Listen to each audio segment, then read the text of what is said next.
দর্শক স্বাগত দীপ্ত সংবাদে, সাথে আছি আমি নুজহাত রাহনুমা।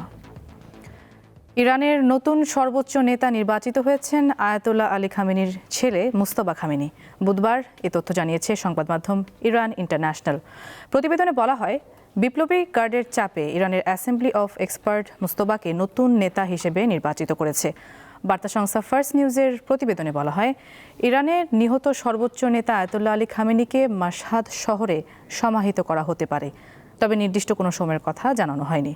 গত 28 ফেব্রুয়ারি থেকে ইরানে হামলা শুরু করে ইসরায়েল ও যুক্তরাষ্ট্র। এতে এখন পর্যন্ত ইরানে 1097 জন বেসামরিক নাগরিক নিহত এবং 5000-এর বেশি মানুষ আহত হয়েছে বলে জানিয়েছে যুক্তরাষ্ট্র ভিত্তিক মানবাধিকার সংস্থা HRANA। পাল্টা হামলা অব্যাহত রেখেছে ইরান। এর মধ্যে কাতারের আল উদেইদ মার্কিন বিমান ঘাঁটি ও সংযুক্ত আরব আমিরাতের দুবাইয়ে অবস্থিত মার্কিন দূতাবাসে ড্রোন হামলার খবর পাওয়া গেছে। কুয়েতে ড্রোনের আঘাতে আহত একজন মারা গেছেন বলে জানিয়েছে বিভিন্ন সংবাদ মাধ্যম।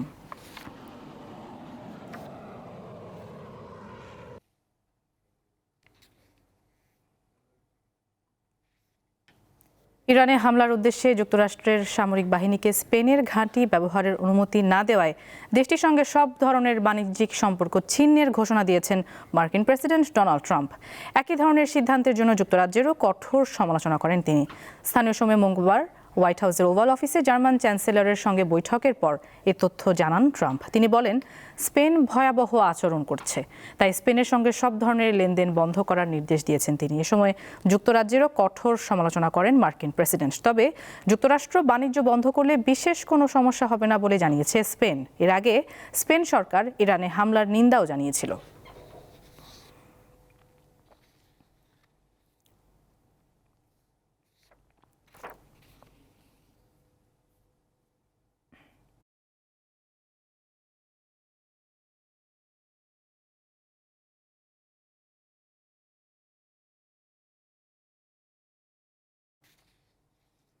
গত এক বছর ধরে বাণিজ্য যুদ্ধ, অভিবাসন সংকট এবং নানা অর্থনৈতিক ধাক্কা সামলে ওঠা মার্কিন অর্থনীতি এখন এক চরম অগ্নিপরীক্ষার মুখোমুখি। ইরানের বিরুদ্ধে যুদ্ধে যুক্তরাষ্ট্রের প্রেসিডেন্ট ডোনাল্ড ট্রাম্পের সিদ্ধান্ত পুরো বিশ্বকে এক গভীর অনিশ্চয়তার মুখে ঠেলে দিয়েছে। তবে প্রশ্ন উঠেছে, যুদ্ধ ব্যয়ের ধাক্কা কতটা সামাল দিতে পারবে ট্রাম্প প্রশাসন? এ নিয়ে এরই মধ্যে তৈরি হয়েছে নানা বিতর্ক। ইসরায়েল ও যুক্তরাষ্ট্রের যৌথ আগ্রাসনে এখন টালমাটাল গোটা বিশ্ব। ইরানের ওপর এই দুই দেশের হামলা কতদিন চলবে তা নিয়ে এখন আলোচনা। যুক্তরাষ্ট্রের প্রেসিডেন্ট ডোনাল্ড ট্রাম্প এরই মধ্যে ইঙ্গিত দিয়েছেন, ইরানে তাদের সামরিক অভিযান অপারেশন এপিক ফিউরি অন্তত 4 থেকে 5 সপ্তাহ চলতে পারে। তার এমন ইঙ্গিতে প্রশ্ন উঠেছে, মধ্যপ্রাচ্যে এ যুদ্ধ চালিয়ে যেতে যুক্তরাষ্ট্রের কত খরচ হতে পারে, আর সেই সামর্থ্য ট্রাম্প প্রশাসনের রয়েছে কিনা। ইরানের বিরুদ্ধে যুদ্ধে যুক্তরাষ্ট্রের কত খরচ হতে পারে সেটা ঠিকঠাক অনুমান করা কঠিন। বিশ্লেষকদের মতে এটা অনুমান করার সময় এখনো আসেনি। তবে তুরস্কের আনাদোলু সংবাদ সংস্থার দেয়া তথ্য অনুযায়ী অপারেশন এপিক ফিউরির প্রথম 24 ঘন্টায় যুক্তরাষ্ট্রের প্রায় 77 কোটি 90 লাখ ডলার খরচ হয়েছে। এছাড়া অভিযানের আগে যুদ্ধ বিমানের অবস্থান পরিবর্তন, ডজনের বেশি নৌযান মোতায়েন ও আঞ্চলিক সম্পদ একত্র করার মতো সামরিক প্রস্তুতির জন্য যুক্তরাষ্ট্র আরও প্রায় 63 কোটি ডলার খরচ করেছে বলে অনুমান করা হচ্ছে। এছাড়া USS জেরাল্ড আর ফোর্ডের মতো একটি বিমানবাহী রণতরী পরিচালনায় প্রতিদিন আনুমানিক প্রায় 65 লাখ ডলার খরচ হয়। এই অভিযানে সামরিক সরঞ্জাম হারানোর খরচও যুক্ত হচ্ছে। মার্কিন কর্মকর্তারা জানিয়েছেন, ইরানি যুদ্ধবিমান মনে করে ভুলবশত যুক্তরাষ্ট্রের 3টি যুদ্ধবিমান ভূপাতিত করেছে কুয়েত। প্রতিটি আধুনিক ফাইটার জেটের মূল্য $100 মিলিয়ন কাছাকাছি।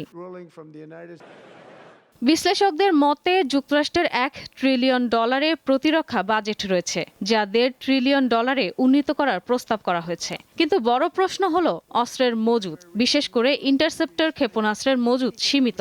এগুলোর একটি বড় অংশ ইউক্রেন ও ইন্দো প্যাসিফিক অঞ্চলের জন্য নির্ধারিত। ফলে এক ফ্রন্টে অতিরিক্ত ব্যবহার অন্য অঞ্চলের প্রতিরক্ষা সক্ষমতায় প্রভাব ফেলতে পারে। এসব ইন্টারসেপ্টর ক্ষেপণাস্ত্র অত্যন্ত জটিল প্রযুক্তির পণ্য। এগুলো দ্রুত বড় সংখ্যায় উৎপাদন করা সম্ভব নয় বলছেন বিশেষজ্ঞরা। এছাড়া ক্ষেপণাস্ত্র প্রতিরোধ প্রক্রিয়া কয়েক সপ্তাহের বেশি চালিয়ে যাওয়া সম্ভব নয় বলে মত তাদের। ইশরাত সুমা, দীপ্ত বার্তা কক্ষ। পররাষ্ট্রমন্ত্রী ডক্টর খলিলুর রহমানের সঙ্গে দ্বিপাক্ষিক বৈঠক করেছেন ঢাকা সফররত দক্ষিণ ও মধ্য এশিয়া বিষয়ক মার্কিন সহকারী পররাষ্ট্রমন্ত্রী পল কাপুর। সকালে পররাষ্ট্র মন্ত্রণালয়ে এই বৈঠক অনুষ্ঠিত হয়। এর আগে পররাষ্ট্র প্রতিমন্ত্রী শামা ওবায়দের সঙ্গেও বৈঠক করেন পল কাপুর। পররাষ্ট্র মন্ত্রণালয়ের কর্মকর্তারা জানান, পল কাপুরের সফরে দ্বিপক্ষীয় বিষয়গুলোর পাশাপাশি ভূরাজনৈতিক নানা প্রসঙ্গ আলোচনায় এসেছে। দুপুরে সচিবালয়ে বাণিজ্যমন্ত্রী খন্দকার আব্দুল মুক্তাদির এবং জ্বালানি ও খনিজ সম্পদ মন্ত্রী ইকবাল হাসান মাহমুদের সঙ্গেও বৈঠক করার কথা রয়েছে মার্কিন সহকারী পররাষ্ট্রমন্ত্রী পল কাপুরের। সন্ধ্যায় ব্যবসায়ী প্রতিনিধি দলের সঙ্গে মত বিনিময়ের পাশাপাশি সফর উপলক্ষে নৈশভোজে অংশ নেবেন পল কাপুর।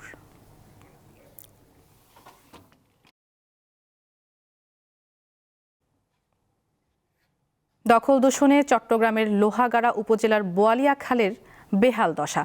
নির্বিঘ্নে চলছে দখল, ফেলা হচ্ছে নিত্যদিনের ময়লা আবর্জনা, দেখার যেন কেউ নেই।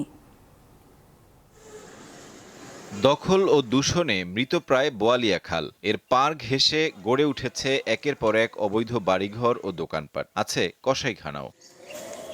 খালের পাড়ে একাধিক স্থানে অবৈধ ময়লার স্তূপ, পানিতে ভাসছে প্লাস্টিক বোতল সহ নানান রকম বর্জ্য। কালো পচা পানি দুর্গন্ধ ছড়াচ্ছে, রয়েছে মশার উৎপাত। ফলে এই জলাধারের পাশে দুদণ্ড দাঁড়ানোর উপায় নেই। হুমকির মুখে খালের জীববৈচিত্র্য, ভেঙে পড়েছে পানি নিষ্কাশন ব্যবস্থা। তাই সামান্য বৃষ্টিতেই আশেপাশে সৃষ্টি হয় জলাবদ্ধতা।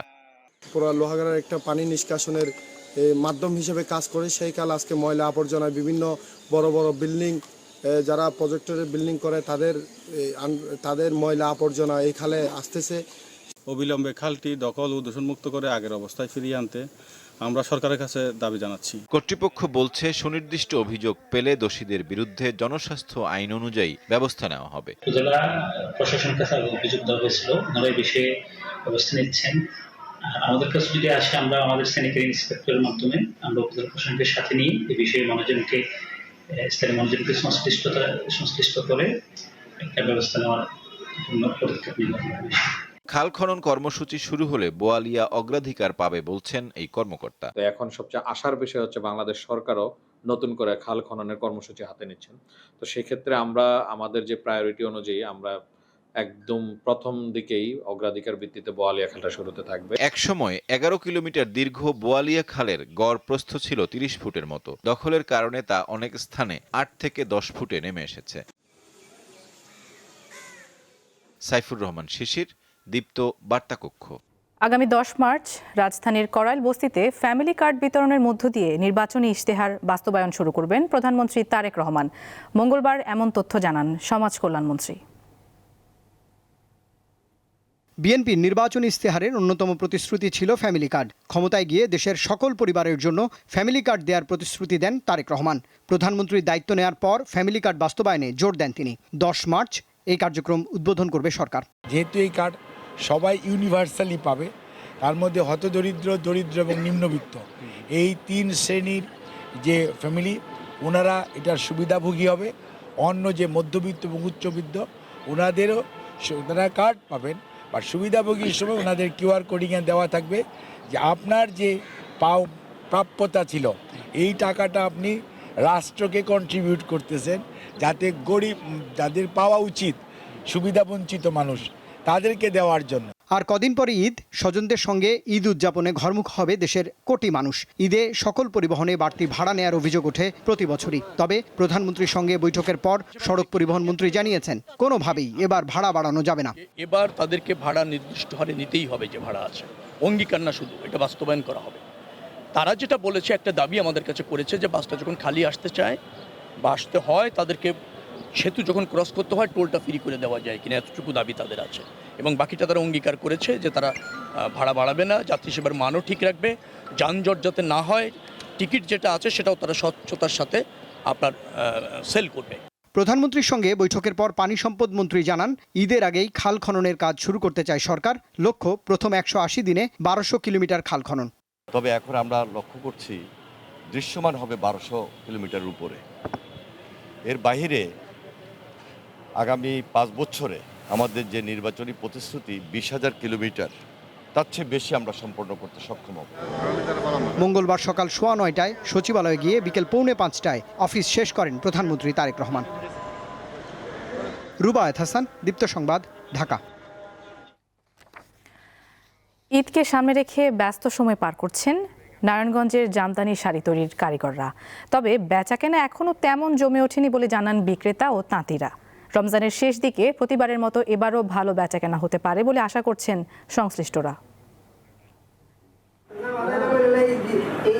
গভীর মনোযোগে হাতে চলছে বুনন কাজ। দম ফেলার যেন সুযোগ নেই জামদানি কারিগরদের। প্রতিদিন ভোর 5টা থেকে মধ্যরাত অবধি ব্যস্ত তারা। নারায়ণগঞ্জের রূপগঞ্জ উপজেলার নোয়াপাড়া এলাকার জামদানি পল্লীতে চোখে পড়বে এমনই দৃশ্য। বছর জুড়ে জামদানির চাহিদা থাকলেও ঈদ সামনে ব্যস্ততা বাড়ে কয়েক গুণ। এই কাজে অনেক দিনে রাতে অনেক পরিশ্রম করতেছি। ঈদ উপলক্ষে যেমন আমরা কাজটা একটু বাড়তিভাবে করি, সামনে ঈদ আছে। এই যে ডিজাইনটা নতুন ডিজাইন, এটা যদি পারিশ্রমিকটা একটু বাড়া দেওয়া হইতো তো ভালো হইতো। মান বেশির দিকে আমরা বেশি পারিশ্রমিকটা বর্তমানে পাইতেছি না। ফুল তেসরি, ছিটার তেরসি, ছিটার জাল, সুই জাল, হাঁটু ভাঙা তেরসি, ডালিম তেরসি সহ আছে পার্টির জাল, পান তেরসি, গোলাপ ফুল, জুঁই ফুল ও পোনা ফুল, শাপলা ফুল, গুটি ফুল, মদন পায়ের সহ প্রায় শতাধিক নামের জামদানি। এগুলোর মধ্যে ছিটার জাল, সুই জাল ও পার্টির জালের দাম সবচেয়ে বেশি। আমাদের এখানে জামদানি 3000 টাকা থেকে শুরু, 50, 60, 70, 80, 1 লাখ 1.5 লাখ টাকাও আছে। 60-80 কাউন্ট থেকে 120-100 কাউন্ট পর্যন্ত শাড়ি আমার কাছে বানানো আছে। এবারের ঈদে শত কোটি টাকার জামদানি যাবে দেশের বিভিন্ন বিপণী বিতানে। শুধু তাই নয়, বিদেশের বাজারেও পাঠাতে হবে তাঁতিদের বোনা নানা রং ও ডিজাইনের শাড়ি। তবে ঈদের বেচাকেনা এখনো শুরু হয়নি বলে জানান এই পল্লীর তাঁতিরা। আমরা আশাবাদী 15 রোজার পর থেকে বেচাকেনা লাগবে। জামদানি শাড়ি কিনতে দূর দূরান্ত থেকে প্রতিদিনই ছুটে আসছেন ক্রেতারা। আমি মূলত এখানে ঈদের কেনাকাটা করতে আসছি, আমার আত্মীয় স্বজনদেরকে গিফট দিব। আর এখানে সুলভ মূল্যে পাওয়া যায়, তো এর জন্যই আমরা এখানে আসি। প্রতি বছরই ঈদের জন্য সব এখান থেকেই কেনা হয় আমাদের। আর এখান থেকে আমরা অথেন্টিক জামদানিটাই পাই। জামদানি শাড়ির জন্য 5000 টাকা থেকে 2 লাখ টাকা পর্যন্ত গুনতে হয়। কামরুন নাহার, দীপ্ত, বার্তাকক্ষ। টানা 6 দফা বাড়ানোর পর অবশেষে দেশের বাজারে স্বর্ণের দাম কমিয়েছে বাংলাদেশ জুয়েলার্স অ্যাসোসিয়েশন বাজস। এবার ভরিতে 9214 টাকা কমিয়ে 22 ক্যারেটের 1 ভরি স্বর্ণের দাম 2,68,214 টাকা নির্ধারণ করেছে সংগঠনটি। বুধবার সকালে এক বিজ্ঞপ্তিতে এ তথ্য জানিয়েছে বাজস। নতুন এই দাম আজ থেকেই কার্যকর ধরা হয়েছে। নতুন দাম অনুযায়ী 21 ক্যারেটের প্রতি ভরি 2,56,025 টাকা, 18 ক্যারেটের 2,19,458 টাকা এবং সনাতন পদ্ধতির প্রতি ভরি স্বর্ণের দাম 1,79,159 টাকা নির্ধারণ করা হয়েছে।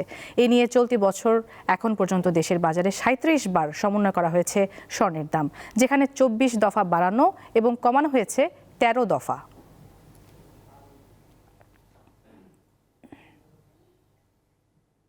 এবারে অমর একুশে বইমেলা প্রসঙ্গ।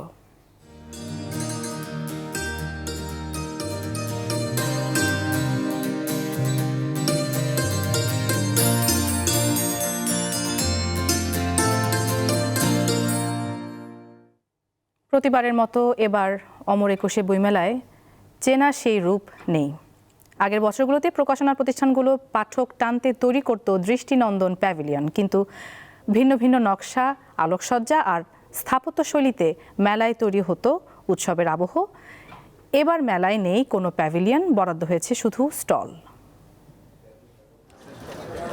বই, লেখক ও পাঠক নিয়ে বইমেলা, তবু আয়োজনের বৈচিত্র্য মেলাকে দেয় বাড়তি মাত্রা। প্যাভিলিয়ন ছাড়া এবারের আয়োজনে সেই চেনা উৎসবের আমেজ নেই। প্যাভিলিয়ন না থাকায় পাঠকদের আকৃষ্ট করতে প্রকাশকদের নেই আলাদা নকশায় সাজানোর সুযোগ। একই ধরনের স্টলের সারিতে কিছুটা একঘেয়েমিও দেখছেন কেউ কেউ। প্রতি বছরের মতো জাঁকজমকপূর্ণ এইবার আসলে না। আগের বইমেলাটা আরো বেশি সুন্দর লাগছে, আমার কাছে মনে হয়েছিল প্যাভিলিয়ন বা স্টলগুলো আরো বেশি সুন্দর করে সাজানো ছিল। এবার প্যাভিলিয়নটা না থাকার কারণে আমার মনে হচ্ছে যে নান্দনিকতায় খানিকটা ঘাটতি রয়েছে। ওইরকম সৌন্দর্যটাও আসলে কমে গেছে। তো আমার কাছে মনে হয় যে ওই আগের প্যাভিলিয়নের যে ব্যাপারটা আছে ওইটা থাকলেই হয়তো ভালো হতো। প্যাভিলিয়ন না থাকায় থিম অনুযায়ী সাজানো যায়নি, ফলে মেলার চিরচেনা বৈচিত্র্য ও নান্দনিকতা অনেকটাই হারিয়েছে। এখন তো সবার একই রকম ডিজাইন, মানুষ আলাদা কিছুই করতে পারে না। একেবারে যারা পাবলিকেশনের নাম জানে, চিনে বোদ্ধা লোক, তারা হয়তো বুঝতে পারে যে এটা এরকম। আর যারা ঘুরতে আসে তাদের কাছে এখন সব একরকম মনে হচ্ছে। আমাদের প্যাভিলিয়নের জায়গায় এবার 5টা করে ইউনিট দেওয়া হয়েছে। যেহেতু আমরা প্যাভিলিয়নটাই প্রত্যেক বছর আয়োজন করে আসছি, আমরা চাইবো যে নেক্সট ইয়ার থেকে যাতে আবার এই প্যাভিলিয়নের আয়োজনটাই করা হয়ে থাকে। এবার বইমেলা আয়োজনে অনিশ্চয়তা কাটানো এবং সব প্রকাশনীকে এক কাতারে আনতে প্যাভিলিয়ন বরাদ্দ বাতিল করে কর্তৃপক্ষ। জহিরুল মোহসান, দীপ্ত সংবাদ, ঢাকা। দেশের অন্যতম শীর্ষস্থানীয় শিল্পগোষ্ঠী আরএফএল গ্রুপের electronics retail chain vision emporium শুরু করেছে উমরা কাফেলা অফার ক্যাম্পেইনের দ্বিতীয় সিজন। মঙ্গলবার রাজধানীর বাড্ডায় আরএফএল গ্রুপের প্রধান কার্যালয়ে আয়োজিত অনুষ্ঠানে এর উদ্বোধন করেন গ্রুপের ব্যবস্থাপনা পরিচালক RN পাল। ক্যাম্পেইনের আওতায় ভিশন এম্পোরিয়ামের যে কোনো শোরুম থেকে সর্বনিম্ন 5,000 টাকার পণ্য কিনলেই ক্রেতারা স্বয়ংক্রিয়ভাবে অফারে অংশগ্রহণের সুযোগ পাবেন। প্রতি সপ্তাহে একাধিক ভাগ্যবান বিজয়ী নির্বাচন এবং তাদের নাম ভিশন এম্পোরিয়ামের অফিসিয়াল ফেসবুক পেজে ঘোষণা করা হবে। এছাড়া অন্যান্য ধর্মাবলম্বীদের জন্য উমরা পালনের খরচের সমমূল্যের বিশেষ পুরস্কারের ব্যবস্থাও রাখা হয়েছে।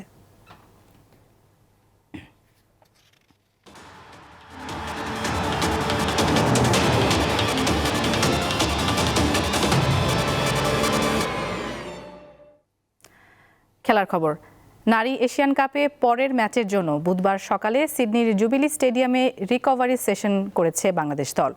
এশিয়ার শীর্ষ মঞ্চে খেলতে নেমে বর্তমান চ্যাম্পিয়ন চীনের বিপক্ষে চোখে চোখ রেখে লড়াই করেছে লাল সবুজের প্রতিনিধিরা। ম্যাচে 2-0 গোলে হারলেও বাংলাদেশের মেয়েরা মন জিতেছেন। আগামী 6 মার্চ শক্তিশালী উত্তর কোরিয়ার বিপক্ষে খেলবে বাংলাদেশ। সেদিন হবে আরেকটি বড় পরীক্ষা। সেই ম্যাচের জন্য কোচ পিটার বাটলার শুরু করে দিয়েছেন প্রস্তুতি। খেলোয়াড়দের মানসিক সতেজতার জন্য সিডনি শহর ভ্রমণের পরিকল্পনা করা হয়েছে। সকালের রিকভারি সেশনে প্রথম গ্রুপে ফিটনেস কোচের অধীনে হালকা ব্যায়াম করেন খেলোয়াড়রা।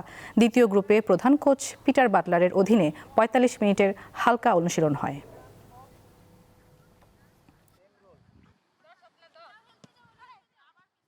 আলহামদুলিল্লাহ বড় ধরনের কোনো ইনজুরি নেই আমাদের টিমে। সো মেয়েরা সুস্থ আছে, সেটা হচ্ছে সবচেয়ে বড় গুড সাইন, কারণ পরের ম্যাচটা আরও বেশি ইম্পর্টেন্ট আমাদের জন্য। আমরা যদি ভাগ্য যদি আমাদের সহায় থাকে, আমরা যদি একটা পয়েন্ট আনতে পারি পরের ম্যাচে, তো আমরা ওইভাবেই মোটিভেট করছি মেয়েদের। টি-20 বিশ্বকাপের প্রথম সেমিফাইনালে আজ সাউথ আফ্রিকার মুখোমুখি হবে নিউজিল্যান্ড। কলকাতার ইডেন গার্ডেন্সে খেলা শুরু সন্ধ্যা 7:30টায়। আইসিসির টি-20 র্যাঙ্কিংয়ে এগিয়ে নিউজিল্যান্ড, তবে এবারের টুর্নামেন্টে দুর্দান্ত ফর্মে রয়েছে সাউথ আফ্রিকা। দলটি এখন পর্যন্ত অপরাজিত রয়েছে। টানা দ্বিতীয়বারের মতো টি-20 বিশ্বকাপের ফাইনালে উঠতে মরিয়া প্রোটিয়ারা। বিপরীতে গ্রুপ পর্বে সাউথ আফ্রিকার বিপক্ষে হারলেও কলকাতার মাঠে সেই হারের প্রতিশোধ নিতে মরিয়া হয়েছে কিউইরা।